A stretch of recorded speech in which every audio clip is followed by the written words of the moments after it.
محترم سامعین، خانقاہ بیت السالکین کی طرف سے السلام علیکم ورحمۃ اللہ۔ محترم سامعین، آج میں آپ کو استخارہ کرنے کا طریقہ بتاؤں گا۔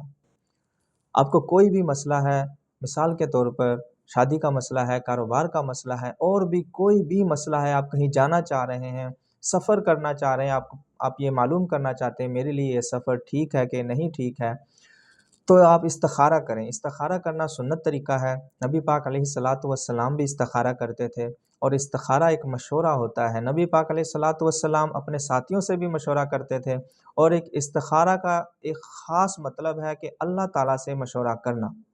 آپ کو کوئی بھی مسئلہ پیش آئے تو آپ استخارہ کریں، اور یہ بہت ہی آسان طریقہ ہے۔ کرنا کیا ہے، آپ نے رات کو عشاء کی نماز پڑھ کر آخر میں آپ نے 2 رکعت نفل استخارہ کے پڑھنے ہیں نیت سے۔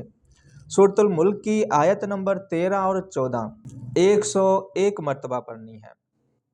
وَأَسِرُّوا قَوْلَكُمْ أَوِ اجْهَرُوا بِهِ إِنَّهُ عَلِيمٌ بِذَاتِ الصُّدُورِ أَلَا يَعْلَمُ مَنْ خَلَقَ وَهُوَ اللَّطِيفُ الْخَبِيرُ۔ اس آیت کو آپ نے 101 مرتبہ پڑھنا ہے، اور کسی سے بات کیے بغیر آپ نے سو جانا ہے۔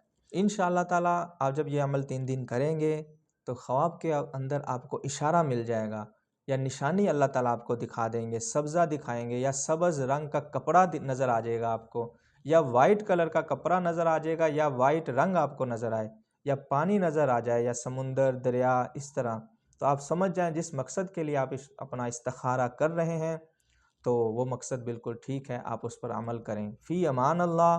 السلام علیکم ورحمۃ اللہ۔